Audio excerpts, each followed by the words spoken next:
Tonight, massive devastation across Southeast Asia. I did think, should I go under the table? But then I thought maybe not. I'll just take everything and run down the stairs, which is what I did. The force of the 7.7 magnitude earthquake bringing buildings to the ground. Rescue workers racing against the clock to save those trapped. The death toll rising. What President Trump is saying about the U.S. response. We think this makes sense. And because we think the people of Greenland are rational and good, we think we're going to be able to cut a deal, Donald Trump style, to ensure the security of this territory, but also the United States of America. The frigid response in Greenland as Vice President Vance makes the case for a, quote, partnership with the U.S. They're scared they're going to be flipped up. While some live in constant fear of deportation, others see the new administration's actions as necessary. Tonight, the conflicting feelings on the immigration crackdown. Our purpose is to bring more girls and women interested by the sport into the paddock. Racing into a female-forward future. Meet the team working to bring more women into motorsports. This Women's History Month, ABC News Live is featuring the Iron Dames. From ABC News World Headquarters in New York, this is Prime with Linsey Davis. And good evening, I'm Phil Lipoff in tonight for Linsey Davis. Thanks so much for streaming with us. We are going to begin with that catastrophic earthquake in Southeast Asia and the rescue and recovery efforts underway at this moment. The 7.7 magnitude earthquake struck the country of Myanmar this morning, which has been in the midst of a years-long civil war. The impact felt in Thailand, in the city of Bangkok. This is the moment a 34-story building under construction came down. Roughly 100 workers are feared to be trapped inside. The quake reverberating across southern China. Take a look at this. People walking around and suddenly debris pouring down onto the street. No word on what happened to those people. Back in Bangkok, a rooftop pool spilled out hundreds of feet down. Look at that, onto the street. So many buildings shattered, many that didn't collapse, leaning now precariously, as you see, in danger of falling. And tonight, there is major concern that the death toll could rise as the extent of the devastation in Myanmar becomes clearer. Britt Clennett leads us off from Bangkok. This is the moment that catastrophic earthquake rocked Southeast Asia, toppling buildings, sending panicked crowds fleeing, and causing widespread death and destruction. This bridge falling into a muddy river. Myanmar taking a direct hit. More than 150 people killed across the region, hundreds more injured.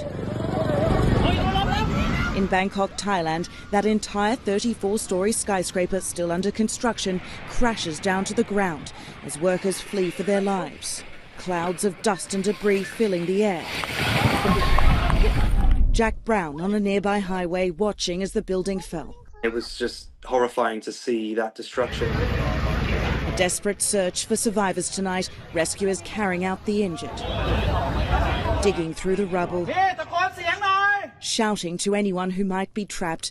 More than 100 people still missing here tonight. This is a massive search operation. Crews here are working all through the night, searching for any signs of life in that giant piece of rubble. The epicenter more than 600 miles from Bangkok in central Myanmar, a nation torn by years of civil war, now devastated by a monster 7.7 magnitude quake. Buildings left leaning on their foundations. Rescuers cheering the incredible moment a child is pulled from a flattened building alive. Historic temples destroyed. This man narrowly escaping death. I was praying the pagoda in monastery, and suddenly the ground was started shaking. We were so shocked at the time. The monastery suddenly fell down. More than 450 miles from the epicenter of that quake, people in Yunnan province, China, also feeling the tremors. Horrific videos showing the moment falling debris rained down on people below this 31-story building. Back here in Bangkok, the violent shaking sending water spilling out of rooftop pools, cascading down high-rises. American expat Deborah Punachet has been living in Thailand for 28 years. I was in my lazy boy and all of a sudden it moved back and forth and then it toppled over. Authorities now warning millions to be alert, the region already hit by a powerful 6.4 magnitude aftershock. Britt joins us now from Bangkok. And Britt, give us a sense of what you've been able to see there on the ground as this devastation only now is becoming clear. Hi, Phil. Well, like you, I saw that video of the 34-story building collapse, and you can see how it is now. It's been reduced to one giant pile of debris behind me. It is quite shocking. There is still, Phil, an active search very much going on here, with workers coming and going through that gate behind me, even at this early hour. We still don't know, Phil, the true extent of the destruction of this quake. But, Phil, tonight the U.S. has vowed to help. All right, Britt Clennett from Bangkok, Thailand. Britt, thank you. Moving on tonight, the second couple made its first official trip abroad, visiting U.S. troops stationed in Greenland. And the plans scaled back a bit after people who live there and in Europe expressed their displeasure over President Trump's stated desire to annex the world's largest island. Senior national correspondent Terry Moran reports from Greenland. Vice President JD Vance arriving in Greenland's far north today, visiting the Space Force base dubbed the top of the world. But Vance's real mission here was much bigger. As you've heard, we have some interest in Greenland from the Trump administration. And Trump again today declaring in no uncertain terms this is a top U.S. priority now. We need Greenland, very importantly, for international security. We have to have Greenland. All this has come as a shock to Greenlanders, many resentful of Trump's demands. It's a big joke for him. He can just take it. So Vance sought to gloss over Trump's high-handed approach and drive a wedge between Greenland, which is part of Denmark, and the Danish government, a U.S. ally. My argument again to them is I think that you'd be a lot better coming under the United States security umbrella than you have been under Denmark's security umbrella. Vance also said something Trump has not, that this issue will be decided by Greenlanders themselves. The Greenlanders are going to choose through self-determination to become independent of Denmark, and then we're going to have conversations with the people of Greenland from there. Here in Nuuk, Greenland's capital, the administration's efforts seem to be backfiring. How would you say people are responding to the vice president's visit?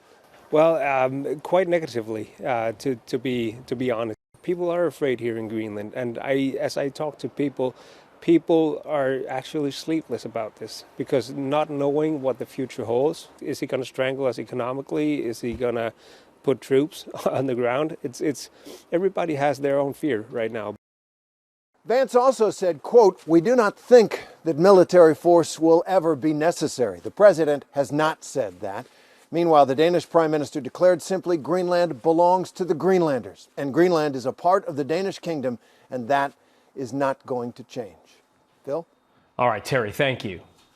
With us now is Greenlandic representative in the Danish parliament, Aya Chemnitz. Ms. Chemnitz, thanks so much for taking the time to speak with us. There's a lot to talk about. I'm wondering how you view today's visit by Vice President Vance and the Second Lady, and do some of your colleagues in the parliament feel the same as you do? Yes, I think it's important to say that we have a new coalition, and the new coalition is working towards independence, but in a much more realistic way. And it's also focusing on, of course, bettering the defense of Greenland, but there's also already an agreement together with Greenland and Denmark on how to make sure that there's a better defense than what we've seen before. One of the things Vice President Vance said today is that Greenland would be better off under America's security umbrella than Denmark's. What about that assertion? No, I don't see there's a majority to change how things are right now. I think moving towards independence is better together with Denmark than together with the U.S. And just focusing on the healthcare system, for example, or the educational system, it's much better in the Danish together with the Danes when it comes to having more self-determination in Greenland. I'm wondering, the vice president seems to be framing this as a binary choice for Greenlanders. Either you're with the U.S. or you're with Russia and China. Is that the way it is? No, it isn't. And what we're saying in Greenland is we don't want to be Danes, we don't want to be Americans, we want to be Greenlandic. And what it means is to make sure that we move towards a higher degree of self-determination, but it needs to be realistic. It needs to be in a the right process, and we have a very broad coalition. And what is important for us to say that we would like to have much more hope for the future, which the coalition is giving us, but also that we need to stand together against the interest from U.S. Of course, we can collaborate on very specific issues, but it needs to be addressed and it needs to be very specific.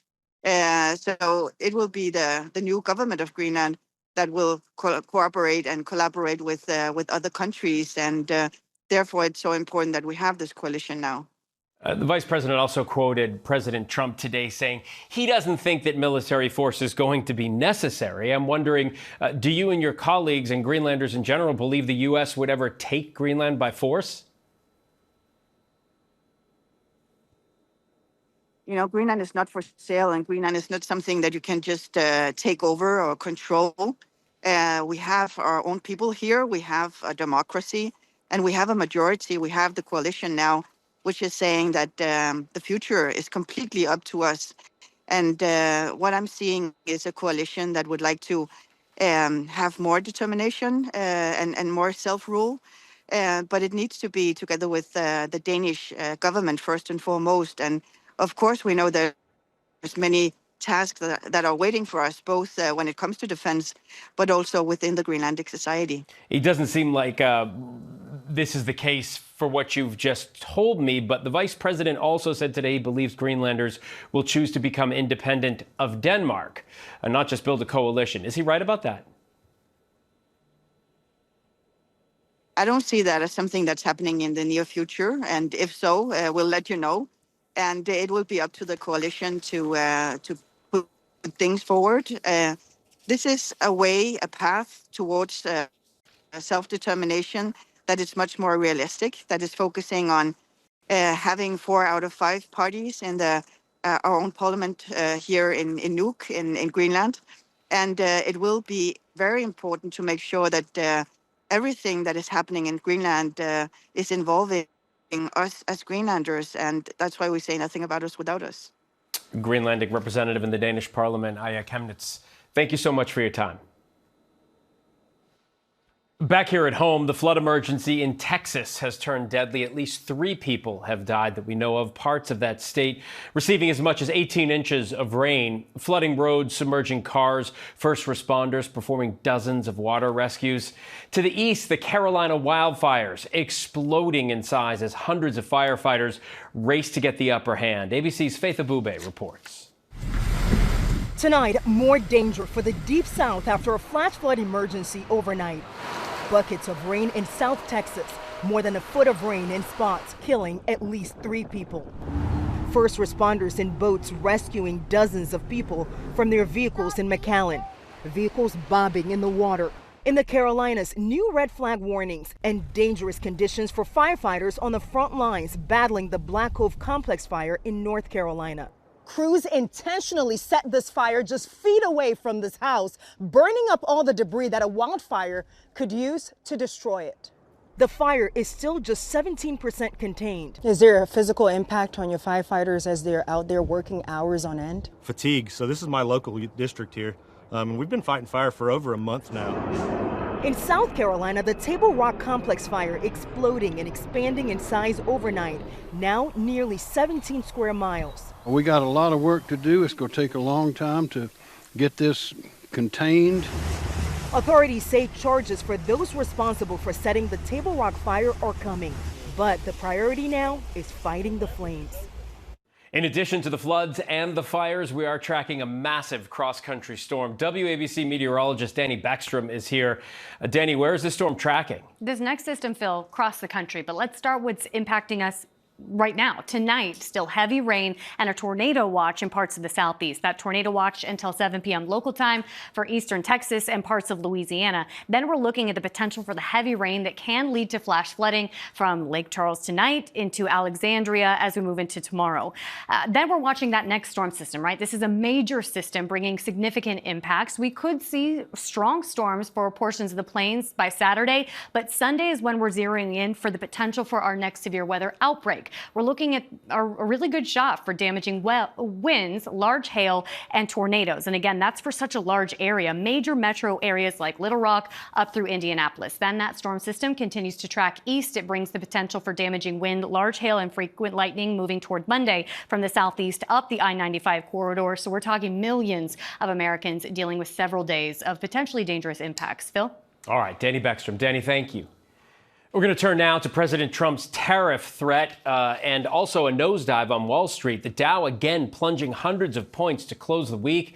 Canada's prime minister speaking with the president today, promising to retaliate for those tariffs the U.S. has already imposed on Canadian goods. Senior political correspondent Rachel Scott is at the White House. Tonight, anxiety over inflation and President Trump's escalating trade war sending markets into free fall. The Dow plunging more than 700 points. The president began the day touting a, quote, extremely productive call with Canada's new Prime Minister Mark Carney, saying we, quote, agree on many things. What he didn't mention was that Carney told him that Canada would soon retaliate for the tariffs Trump imposed on Canadian products. You said if that were to happen, that you would be responding with large-scale tariffs. Will you be following through with that promise? Well, absolutely, but we had a very good conversation. We're going to end up with a very good relationship with Canada. But right now, that relationship is the rockiest it's been in decades. The old relationship we had with the United States, based on deepening integration of our economies and tight security and military cooperations, is over. Trump's steep new tariffs are set to kick in next Thursday, including 25% tariffs on all cars and auto parts made outside the United States. Economists warn American businesses pay those tariffs and then raise prices for consumers. By one estimate, the price of a new car could shoot up more than $6,000 by next year. Aman Singh, the general manager at a Toyota dealership in New York, says he's been flooded with calls from shoppers concerned prices are going to rise. We've been telling them, hey, listen, we have cars here. If you pick something I have here, it's that price. But President Trump telling those Americans not to worry. Mr. President, should Americans buy cars now if they want to avoid higher prices? No, I don't think so. I think you're going to have a country that's going to boom. Our thanks to Rachel Scott. And we're going to turn now to Wisconsin, which is preparing for a pretty crucial election in the state's Supreme Court. The Wisconsin Attorney General now suing Elon Musk in order to block him from handing out $1 million checks to those who vote conservatively there. Musk has also offered money to voters who sign a petition from his political action committee opposing so-called activist judges. Joining us now to help break this all down is ABC political director Avery Harper. Avery, first, let's set the stage. Normally, in normal times, a Wisconsin Supreme Court election would not be a big deal, but this is being focused on by Elon Musk, the Trump administration. Why? I think it's for a few reasons. First is because this race could change the ideological bent of the court. Right now, it's liberal. If the conservative candidate, Brad Schimmel, if he wins, that could impact how the court addresses some issues that are going to likely come before the court. Things like reproductive rights, things like union rights, and even, more importantly, on a national stage, redistricting. And that indirectly could impact how the balance of power in Congress continues. Right, and there's such a razor-thin margin in both the houses. So we mentioned that Musk briefly posted he would give a financial reward to someone who voted already. The Wisconsin Attorney General took issue with that. The Democrats in the state of Wisconsin actually put out a statement calling it an illegal vote-buying scheme, right? There is a Wisconsin law that prohibits a financial incentive to get someone to vote. And then Musk pulled that tweet. Right. We saw him kind of clarify what the offer was going to be for. Before, it was about, somebody who had voted in that race. And now we're seeing him post and saying it's about participation in a petition that he has to oppose activist judges. And to be clear, this isn't the first time he's done this. We saw in the presidential election, which was Pennsylvania, where he did this, and it actually went to the Pennsylvania Supreme Court. What is different this time around, though? Right. What's different this time now is is the fact that it's not tied to voter registration. This is tied to now participating in a petition against activist judges. Before, there was that post that said it was tied to voting. We did see, like you mentioned in Pennsylvania, the state Supreme Court allow for that giveaway to proceed. We'll see what happens in the state of Wisconsin. All right, Avery Harper, thank you. Thank you. The Department of Justice announced it is investigating 4 California universities for potentially, quote, illegal DEI admissions practices. The investigation suggests Stanford, UCLA, UC Irvine, and UC Berkeley went against a Supreme Court ruling when selecting students for admissions. On Thursday, Attorney General Pam Bondi wrote, "President Trump and I are dedicated to ending illegal discrimination and restoring merit-based opportunity across the country." President Trump has pardoned the founder of an electric vehicle company who was convicted of fraud. Trevor Milton, who founded the startup Nikola, was sentenced to 4 years in prison last year for exaggerating the potential of his technology. The pardon could wipe out hundreds of millions of dollars in restitution that prosecutors were seeking for defrauded investors. Milton and his wife, by the way, donated $1.8 million to a Trump re-election campaign fund less than a month before the November election. That's according to the Federal Election Commission. There is an urgent manhunt here in New York for the vandals who police say carved a swastika into a Cybertruck. Elon Musk himself vowing to target those responsible for attacks on Tesla. ABC News Chief Investigative Correspondent Aaron Katersky with more.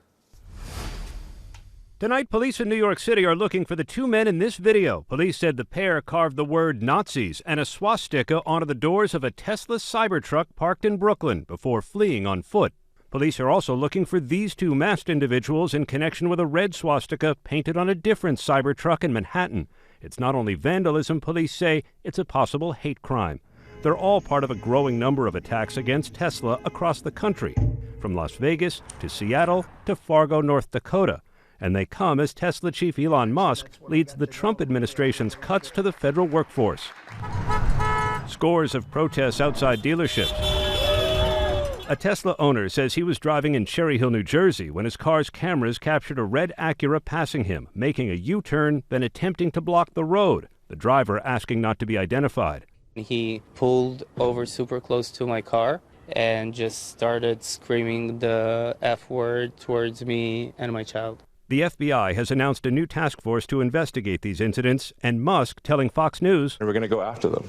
And the president's made it clear, we're going to go after them. And Aaron joins me now. Aaron, activists are calling for a day of action at Tesla dealerships. Do we know what they're planning, and how is Tesla responding? They're calling this Tesla Takedown Day. They say it's a peaceful protest movement aimed at getting Tesla owners to sell their cars, stockholders to sell their stock, so they can, in their words, protect democracy, stop Elon Musk. They hope this goes on at showrooms all over the country. We'll see. Tesla has increased security of late, especially in the wake of all these acts of vandalism and destruction. They've activated the cameras on every Tesla parked at a dealership, and those cameras could then catch any threat in the act. Yeah. All right, Aaron Katersky, thank you. To Texas now, the measles outbreak is worsening there. The state now reporting 400 cases, 41 people requiring hospitalization. All but 2 cases are either unvaccinated patients or patients whose vaccination status is not known. One school-age child who was unvaccinated in the state has died. The first cases in Texas were reported back in January. Dallas rapper Yella Beezy is free on bail after being arrested last week for allegedly orchestrating the murder of a fellow rapper. This was back in 2020. Beezy, who was released after his bond was reduced today, is accused of hiring a hitman to kill former friend turned rival Mo 3. Prosecutors showed a video of the alleged hitman chasing down and shooting at the victim in the middle of a Texas highway. Mo 3 was shot numerous times and died soon afterward at the hospital. 44 bullet casings were recovered at the scene. Coming up, the Connecticut woman who allegedly tortured, starved, and held her stepson captive for decades finds out if she'll be held at home while awaiting trial. Plus, President Trump's immigration crackdown changing the fabric of America and sometimes pitting neighbor against neighbor. I think our biggest fear is that all of this behavior will be normalized and that it won't be rejected for the un-American and frankly vile rhetoric that it is.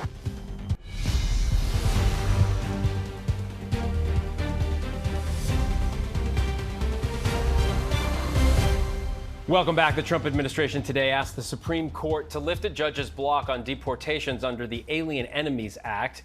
The appeals court heard arguments Monday over the Trump administration's use of that Aliens Enemies Act to deport more than 200 alleged migrant gang members. In a 2-1 decision in the U.S. District Court, the court extended his temporary restraining order blocking deportations for another 2 weeks. In an emergency application to the Supreme Court, the Trump administration attorneys wrote that, quote, the district court's orders have rebuffed the president's judgment as how to protect the nation against foreign terrorist organizations.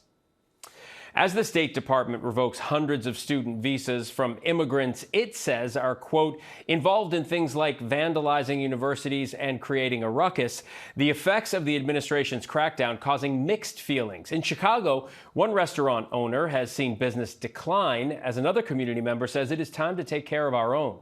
Here's ABC's Alex Perez. Early morning on a cold February day in Chicago, many immigrants here and in cities across the country gathering in parking lots of big box stores, looking and ready for work. For some, without work permits, it's the only option. ¿Por qué lo haces? We met this man, an immigrant from Colombia, who told me he's been in the U.S. for a year and a half, working to send money to his family. Construction, debris removal, cleaning, anything that pays. President Trump's immigration crackdown impossible to get out of his mind. He says every day he fears he will be deported. Well, he says under the Biden administration, things were a little bit easier, softer, he said, for people like him, for immigrants, for migrant workers trying to get a job. But when it comes to being under the Trump administration, he says there's complete fear. In the month since President Trump took office, unpublished figures from the Department of Homeland Security obtained by Reuters show more than 37,000 people have been deported. That's about 20,000 fewer removals than the monthly average during former President Biden's last full year in office. But undocumented immigrants are more fearful than ever. We do a lot of outreach at day labor hiring sites across the city, which means overtime work for immigrant advocate Mauricio Huertas with the Latino Union of Chicago. The group works to educate undocumented workers on their rights and protections. I think our biggest fear is that all of this behavior will be normalized and that it won't be rejected for the un-American and frankly vile rhetoric that it is. President Trump's border czar Tom Homan said the primary focus will be deporting violent criminals who are here illegally. The enforcement has also led to collateral arrests, apprehension of undocumented immigrants who are not the specific targets of an operation. Chicago restaurant owner Laura Gutierrez says those collateral arrests created an avalanche of fear and anxiety in this community for both those with and without documents. Business at her restaurant plummeting by 55%, she says. Like this was on Van Buren. She and other local leaders have created a text thread communicating any ICE activity they come across to their fellow neighbors. Her eatery sits in the heart of Chicago's Little Village, an area known as the Mexican capital of the Midwest. People are scared of the migra, as we say in Spanish, Latinos. Which means the immigration The immigration ordinance. They're scared they're going to be picked up. This is a new DOJ. Newly confirmed Attorney General Pam Bondi filing a lawsuit against the state of New York. And if you don't comply with federal law, we will hold you accountable. We did it to Illinois. Strike one. Strike two is New York. And if you are a state not complying with federal law, you're next. Get ready. New York Governor Kathy Hochul firing back in a statement saying, "We expect Pam Bondi's worthless, publicity-driven lawsuit to be a total failure, just like all the others. Let me be clear, New York is not backing down." It just was like, okay, we can't do nothing in Austin. Let's just move. Chicagoan Kata Truss is one of many Americans who strongly supports the increased immigration enforcement. She filed a lawsuit and kept Chicago Chicago Mayor Brandon Johnson from opening a migrant shelter in her neighborhood park. Our city is robbing Peter to pay Paul in order to make this thing work, and it's not fair to the taxpayers. Truss, a lifelong Democrat, voted for President Trump in last year's election. She says she has compassion for undocumented immigrants, but if I break the law, what do you think is going to happen to me? I'm going to go to jail.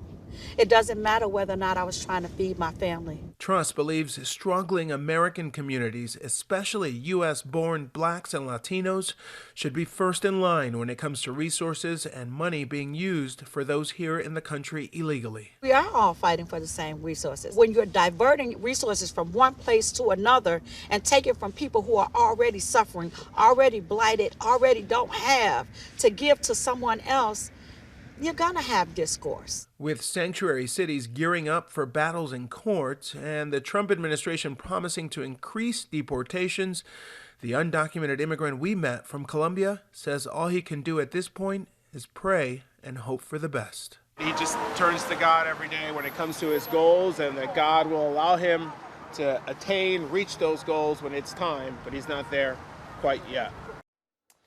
All right, Alex, thank you. And an update for you. That restaurant owner tells ABC News, yes, business has still been impacted by the immigration measures, and it's unclear to her when or if business will resume to 100% of what it used to be. Coming up, caught on camera, a quick-thinking deputy saves a teacher in Tampa. How he did it next. And why is the world suddenly so interested in Greenland? And we're going to take a look by the numbers. Welcome back. As we've been reporting, President Trump has continued to express this interest in the U.S. eventually taking control of Greenland. Vice President Vance visiting there today. This island is an autonomous territory, part of the Kingdom of Denmark. Its location near the Arctic and the large supply of minerals has placed it firmly in the spotlight. So let's take a look at Greenland by the numbers. Greenland has more than 836,000 square miles of land, making it the world's largest island by area. The majority of that area is within the Arctic Circle, with about 80% of it covered in ice. The population is just above 56,000 people, which for context is around the population of Parsippany, New Jersey. The largest segment of that population, just under 20,000 people, live in the capital city of Nuuk. The island has a long history, reportedly dating back 4,000 to 5,000 years ago when the first inhabitants were said to have arrived. Though currently part of the Kingdom of Denmark, Greenland in 1979 first enacted home rule, allowing it to become more autonomous with its own government, powers which have since continued to expand. However, the International Trade Administration says large Danish block grant helps fund the area, accounting for about 20% of its GDP. Still to come, we're going to tell you about the unique commencement speaker who will send off the University of Maryland's class of 2025, and the all-women team making the endurance racing world, taking that world by storm. We're going to introduce you to the Iron Dames.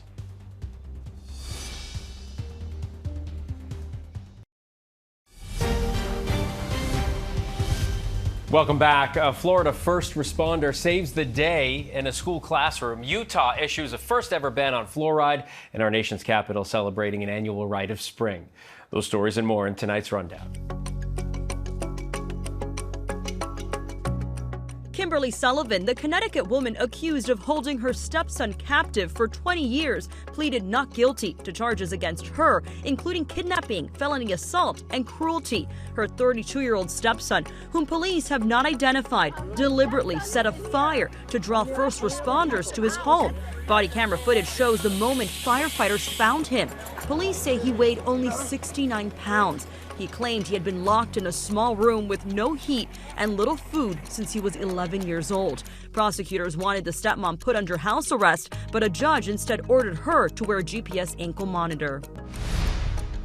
The Los Angeles County Sheriff's Department announced plans to retest 4,000 DNA samples after learning they used testing kits for months that the manufacturer found delivered incomplete results. The department says officials only recently learned about a notice sent 8 months ago that the kits were faulty and should be discarded immediately.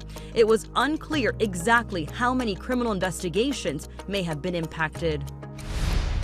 Utah is the first state to ban fluoride in public drinking water. This comes as opposition from dentists and health organizations warn the ban will lead to health problems that will disproportionately affect low-income communities. Republican Governor Spencer Cox signed legislation that bars cities and communities from deciding whether to add the mineral to their water systems. The CDC says that fluoride strengthens teeth and reduces cavities by replacing minerals lost during normal wear and tear. The ban will take effect in May. A new body camera video released by Florida officials shows the moment a deputy helped save the life of a school teacher who collapsed in the middle of class. Officials say she was not breathing and had no pulse. The school resource officer immediately performed CPR. Thanks to the deputy, the teacher regained consciousness before the paramedics arrived. The cherry blossoms have hit peak bloom in Washington, D.C. Originally a gift of friendship from the people of Japan, the nation's capital now holds roughly 3,800 cherry trees, mainly around the Tidal Basin, a man-made reservoir between the Washington Monument and the Jefferson Memorial. The National Park Service defines peak bloom as the period when 70% of the cherry blossoms open up. Kermit the Frog has been tapped to deliver the commencement speech for the University of Maryland's 2025 graduating class. The school made the announcement celebrating Kermit for his work as an environmental advocate, best-selling author, Peabody Award winner, and international celebrity. The selection might feel random, but late Muppets creator Jim Henson was himself a graduate of the University of Maryland in 1960. There are concerns tonight over the safety of the personal data of people who have had their DNA tested with 23andMe. The company is filing for bankruptcy, leaving millions of customers wrestling with the difficult decision of deleting their data for good. Whit Johnson reports.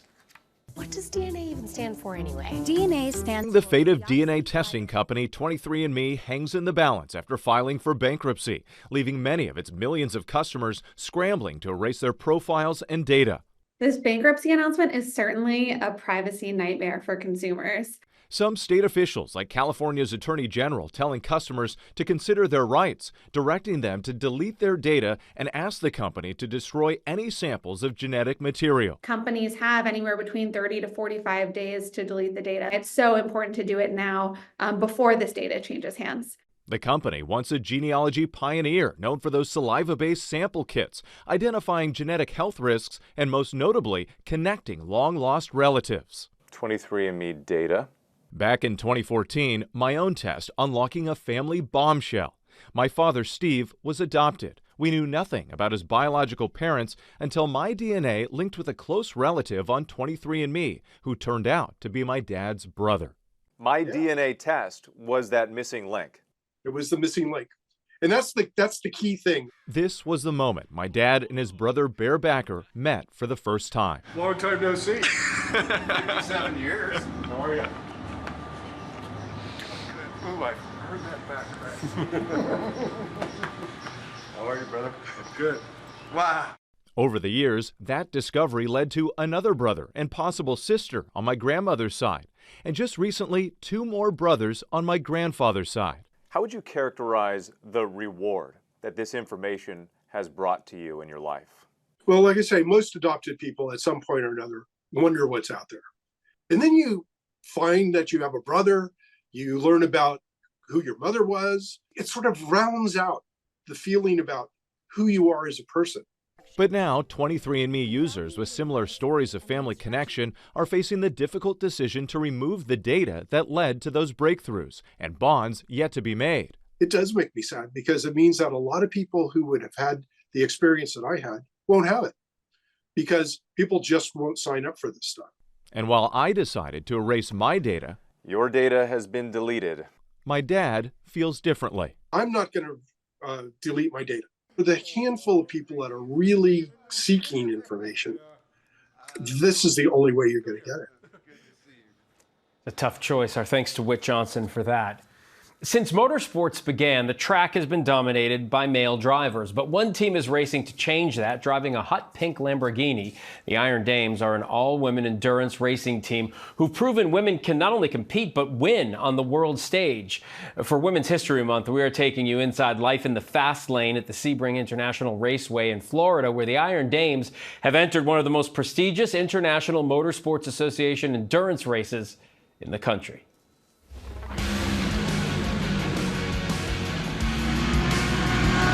My name is Michelle Gatting. My name is Sarah Bovey. Hey everyone, I'm Rahel. Welcome to Sebring. I'm one of the Iron Dames driver for the Lamborghini 83.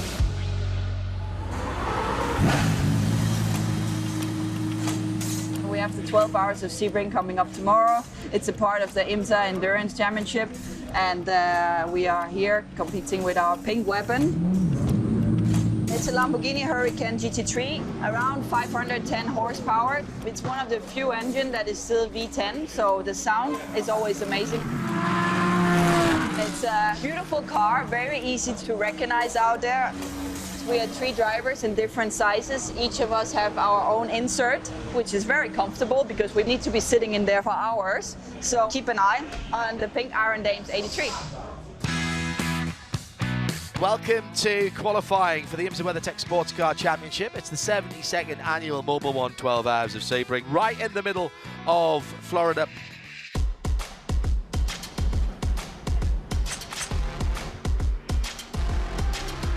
It is hot out there. You look great, Sebring. This is where you're going to have to really think about finding space, make sure you get a clear lap, make sure you don't get impeded. That's 34 cars with everybody putting in a meaningful lap time except the Iron Dames. Sarah Bovey just did a couple of laps and retired to the pit lane. It was really, really unfortunate. Immediately we had a puncture coming from a defect in the tires, and you can only leave the box once. The good thing is that from the position we are starting, we can only do better. Who starts? We've seen more and more young girls in the paddock, coming, asking for autographs and everything. We love it because our purpose is to bring more girls and women interested by the sport into the paddock. Thank you so much. It's considered like a men's sport. It was just super cool to see a pink girls, women's Lamborghini team. It was so awesome because you don't see stuff like that every day. 25 years ago, there were not projects to support, to encourage females in our sport. We want to show that if you can do it in this male-dominated sport, then really sky is the limit. I love Iron Dames. I love Iron Dames. I would never try to be the best female lineup. I want to be the best driver. In the end of the day, yeah, we're driving a pink car, we're girls, but I want to compare myself to the best drivers out there.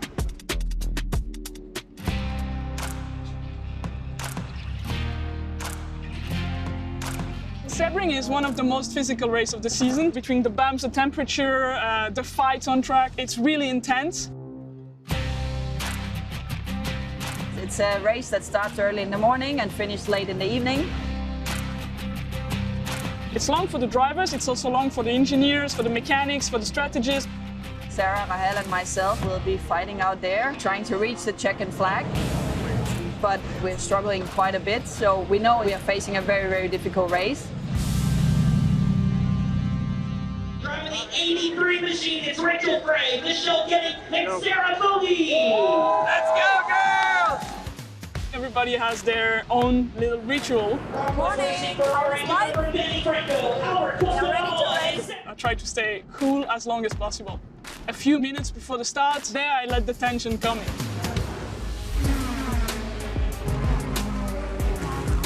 Side by side coming out of the final corner for the Iron Dames. I personally like to stay in the car for double stint, so that would be around 2 hours.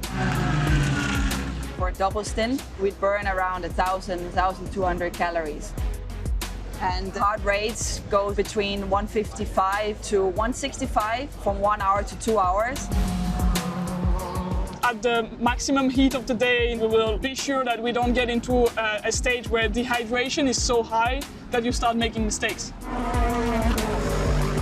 On track, we are fighting for 1 to 2/10 seconds when we are in the fight with another kart. Iron Dames with a problem at turn 3. 83 comes into the pits. We can gain like 30 seconds in a pit stop if we are pitting in before it's closed and the rest of the competition cannot. Imagine those 30 seconds, if we had to win them on track, it would be almost impossible. So it's a super important part of the race. Iron Dames back out from behind the wall, but they've been in and out of the paddock for a wee while now.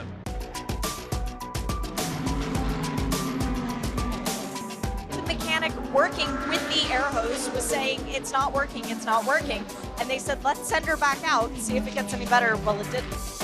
The Iron Dames out. They took the car behind the wall several times to try and repair it, but at 30 laps behind they've taken the decision to retire the car, though the weekend didn't go as planned.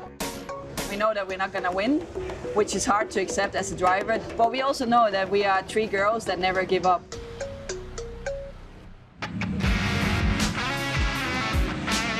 We have complete confidence in our Iron Dames and their ability to rise to the occasion. We want to push the presence of highly competent women in every kind of industry, in every kind of field, whether they are engineers, journalists, or athletes. It has no limits, as long as you're driven by dreams.